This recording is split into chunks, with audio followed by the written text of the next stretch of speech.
Hey guys, so welcome back to Drawn into Narnia. This is episode 2 about Prince Caspian. First of all, I apologize that it's been so long since the first episode came out. I was having some issues with the editing technology, so hopefully I will have it under control now. And just a little fun factoid, the original title of Prince Caspian was actually going to be Drawn into Narnia, and then C.S. Lewis ended up changing that later. So this first video is going to be focusing in on the themes and tones of Prince Caspian because it does have a very particular tone that is quite distinct from its predecessor. So the first thing that you notice kind of reading Prince Caspian is that it just seems older and a bit more cynical and wary. It almost seems to be just anticipating something bad happening. Not that the characters necessarily are, although some of them are, but the world of Narnia itself is. This can be shown largely through the kind of general belief that Aslan isn't considered as much a part of their lives as he was in the previous book. Which is a bit odd, because in this book, they've been oppressed by Miraz for, well, the Telmarines, but in right now it's Miraz, for a long time, and Aslan hasn't been seen in a long time. Which, okay, that's a really, really hard situation, absolutely. But the thing I find odd about this is that it's almost parallel to the situation with the White Witch, except that that was almost more severe because they were being constantly hunted and turned into statues. Hey guys, so another kind of tidbit that helps with this argument. When Knickerbocker is trying to convince Caspian to allow him to bring the White Witch back, Caspian responds by saying, "Haven't we always been told that she was the worst enemy of all? Wasn't she a tyrant 10 times worse than Miraz?" So yeah, there you go. And that quote was from chapter 12 of Prince Caspian. But in Lion, Witch, and the Wardrobe, it's almost expected that Aslan is going to come back. So it kind of shows how it's a different time than in Lion, Witch, and the Wardrobe, and things are very, very different right from the start. Like, you can see this big time through the actual physical arrival in Narnia. You know, they arrive, and where are we? Everything's changed so much, they actually don't even recognize their own home. And it's confusing and scary, and they don't know what is going on. But at the same time, pretty much immediately all of them have this reaction of, oh, you know, we're back in Narnia, because, you know, you get pulled through a portal to another world, there's a high chance you're going to assume the second time that it's the same place, although of course not guaranteed. And then in a more literal sense, you can see it through the castle itself. The castle has been swallowed back into the land. The forest is kind of taking it back in almost this protective gesture. It's stated explicitly that the forest that surrounds Cair Paravel was specifically allowed to grow up to cut the Telmarines off from the coast. But it also kind of has the dual advantage of protecting Cair Paravel from the Telmarines.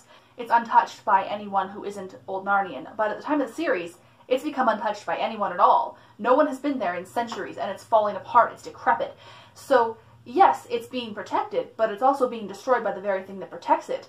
And this idea of Old Narnia kind of being swallowed back into the land as a protective measure becomes really literal when you look at Aslan's How, because Aslan's How is the stone table. It's the most sacred and, I guess, personal and important site in Narnia to Old Narnians, and it is literally covered by a mound. It is literally underground now.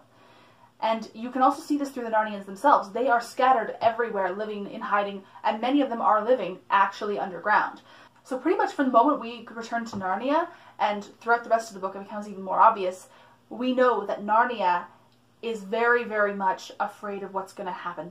They've lost their hope. Their hope is gone, except for a few instances, which I'll probably talk about in a later video. But the two major ones that I see are Dr. Cornelius and Truffle Hunter. Both of them have an infinite amount of hope, especially Dr. Cornelius. The guy doesn't even know that the old Narnians are still alive, and he is still hunting for them, and he still is holding out hope that things are going to be okay. Which, that's inspirational, alright. Another side to this is in the way the Pevensies are shown, because when they arrive back in Narnia, it's all very hopeful and happy, and yay, we're back in Narnia because, you know, because this was their home for a long time. Well, definitely over a decade, possibly closer to 2 decades, I would say. Maybe more, but I would guess between 15 and 20 years, because Susan manages to grow up enough that she has had numerous proposals of marriage by the time they return. So when you see these really idealistic young children, but kings and queens, being contrasted with this really dark, cynical kind of overtone of the world of Narnia, it really brings both of them into stark contrast and allows the book to really analyze kind of what these two I guess, outlooks mean and kind of how they work together, and where one is useful and the other is not. Because yes, the Narnians have suffered a lot. They're not wrong to be worried and to be somewhat jaded by this. The problem is that they also need to understand that there is still hope, even if it doesn't look like it right now.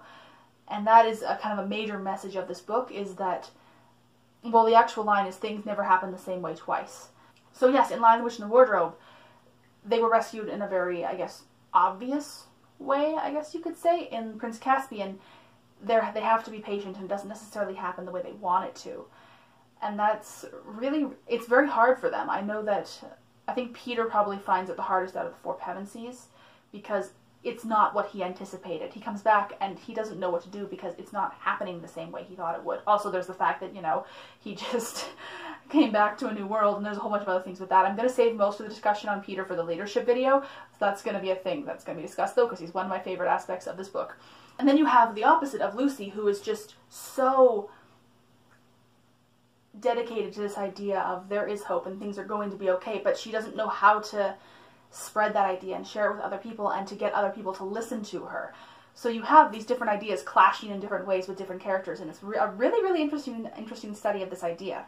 Another symbol that is quite important in this book is Susan's horn. And this is interesting because Susan got the horn at the same time that Lucy got the cordial, Susan got her bow, and Peter got his sword. But the horn is the one that is depicted as having the most power and importance, because that is the thing that is able to literally rip open the fabric of reality, and, well, with Aslan's help, of course, and pull these four children through to the world of Narnia. It's extremely important, and it's never explained how it works, because that's not how this series works. It's not really necessary. But it's kind of almost this embodiment of faith and prayer, is kind of how I see it, because yeah, it's a magical artifact, but it's in a magical world. So the original words said by Father Christmas when he's giving Susan the horn are, "And when you put this horn to your lips and blow it, then, wherever you are, I think help of some kind will come to you."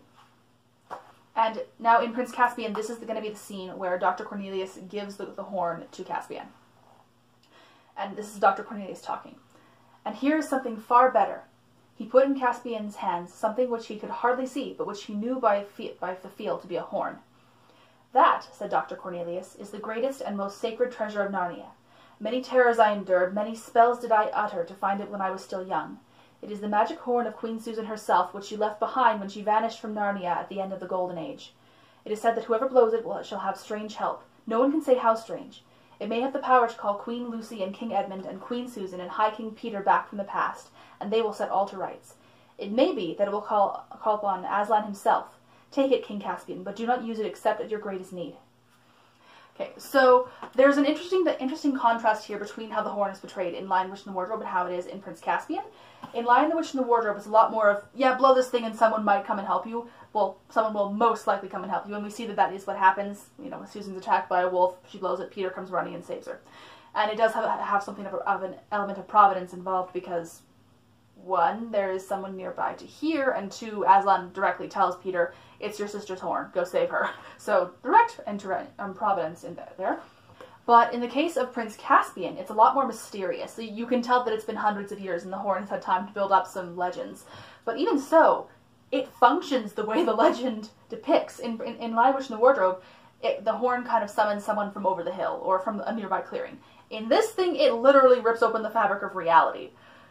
And it's kind of showing, I think, in my opinion, kind of the dynamics between how far prayer can reach and how far faith can reach. It can be in small little things in your everyday life, although, well, small. Being attacked by a wolf is not small, but in terms of how the horn functions, small. But in this one, it's huge. It has a massive catastrophic effect on everything. Well, catastrophic isn't the right word, but you know. And it shows just how powerful it can be. And I love that. And we do hear about the horn in later books, but this is the book where it's really, really showcased. And I just love it. even the fact that Susan lost the horn at the end of Lion, the Witch, and the Wardrobe, when she was coming back through the wardrobe, that's definitely a planned thing. Or planned in terms of Aslan, probably planned in terms of C.S. Lewis too, but you know. Because the other gifts, even Susan's bow and arrow, are at Cair Paravel when they get there in this book. And it's not like it wouldn't make sense for Susan to have her bow or Peter to have his sword. I mean, it wouldn't make the most sense because they weren't going on a super dangerous adventure. They were hunting a white stag, but you don't necessarily need your super, super borderline magical objects to do that. So it makes sense they wouldn't have them with them, but it still, I think, is important, especially since why doesn't Lucy have her cordial? Yeah, it's not likely that anything would happen, but it's possible. So, yeah, that's kind of how I see the horn. Okay, and this idea of hope and cynicism meeting kind of comes together in the final scene with the Telmarines when you see Aslan create this door in the air and basically says, yeah, not all of you are going to want to stay here. If you want to, by all means, we will build a future together, but not all of you are going to want to. And in that case, here's another option.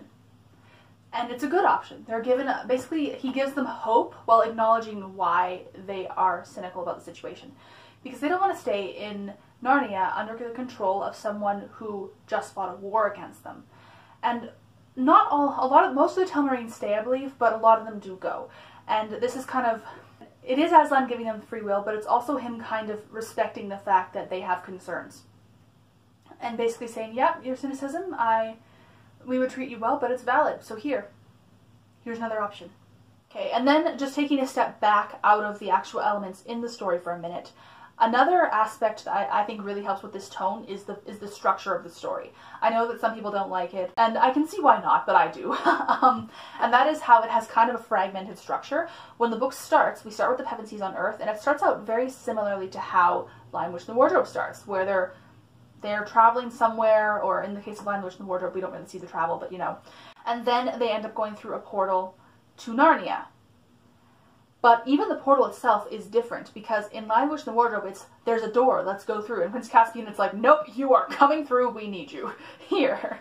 And then on top of that, as soon as they arrive, things are different. Because Lion, Witch, and the Wardrobe depicts Narnia as being this beautiful, magical world, and it's just absolutely incredible.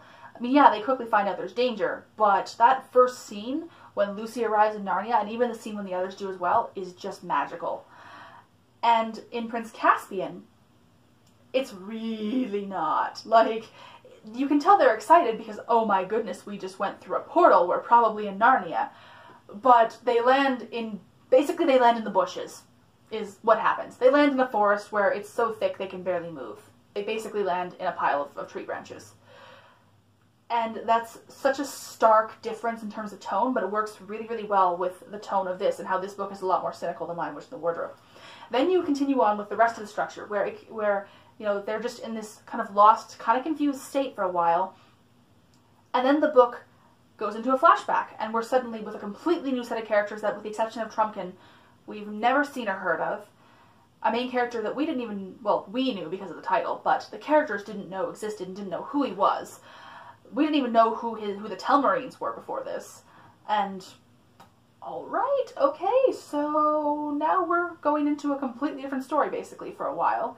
And then we get yanked back into the real world, and there's like a very defined chunk where they're traveling, and another very defined chunk afterwards. And even in that final defined chunk, it's kind of in two separate parallel storylines, one with the girls and Aslan and one with the boys. And so it's a lot more segmented than Lion, Witch, and the Wardrobe, which for me that works really well because it gives the story definite structure, and it's easy, and I find it easy to follow. And on top of that, it also builds onto this cynical tone because there's a lot more of being yanked around, thrown around, and knowing where am I, what's going on. Like, you can still follow it, but it's not quite as traditional, I guess, as Lion, Witch, and the Wardrobe is in terms of its structure.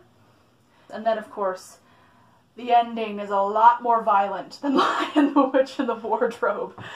Because there is a battle in Lion, Witch, and the Wardrobe, but the only character we actually see killed is the witch. Yeah, so I just looked at this scene. It gives absolutely no details on the witch's death. Not that I want that, especially not in a children's book.